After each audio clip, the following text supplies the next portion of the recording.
अगर आप भी चाहते हैं कि सोनो टोन भोजपुरी का ऑडियो वीडियो सबसे पहले आप तक पहुंचे, तो लाल बटन दबाकर चैनल को सब्सक्राइब करें और हाँ, बेल आइकन को दबाना ना भूलें।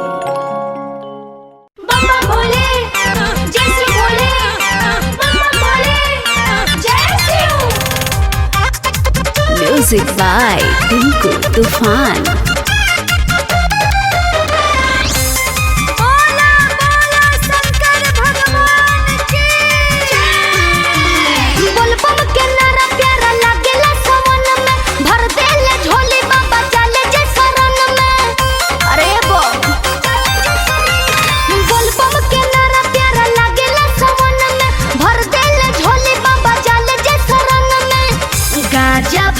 पियला से का गुस्सा लेना भोला, गांजा के पवर में कावर धइला से कान महसूस ना होला।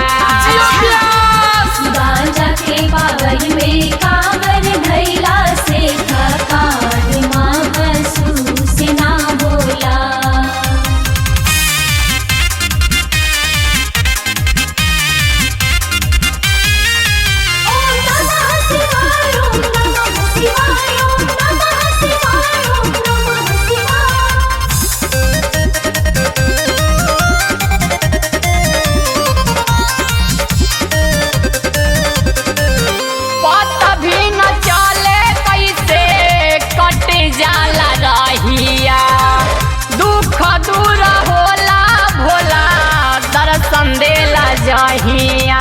दर्शन तो ऐसे भी हो सकेला, कौन जरूरी बा कि गांजा भांग पी के दर्शन? अरे तोहरा का पता बा हो गांजा में कितना दम बा? बस करी, बाबा के दर्शन करे खातिर कोनो नशा के जरूरत नहीं खे, बुझनी? अच्छा तो तू एकरा नशा कहतरू? तो का कही, चार चिल्ला मार के न रहेला संभार के, छलक त कावर से जल जैसे आ पर बजे लेट नहीं होई तोरा भेट, ऐसे कैसे पैबा शिव जी के फल जैसे कौन कारण खा ले सब भांग के गोला। गांजा के पवर में कावर धइला से थकान महसूस ना होला। गांजा के पावर में कावर धइला से थकान महसूस ना होला।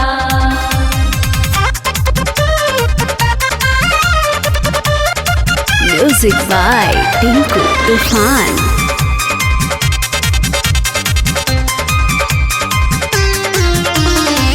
धड़कन राजा कहे बाबा के हबूटी, एकदम मारला ना दुख जाई छूटी। ना ना हमरा जरूरत नहीं है, जितना पिए के बार रहुए पीही। अरे हम तो पियते बानी है बम, तू पिला। ना जी हम सही ठीक बनी। जय भोले जय भोले। पल पर दास पूरा होई जाई, आस संगे चला तारे अनंत प्रकाश जैसे ज्यादा नहीं पिया तो नि दम धरली ह काहे मानत नहीं खसिल के बात जैसे टिंकू गाजा रखले बाड़े भर के झोला।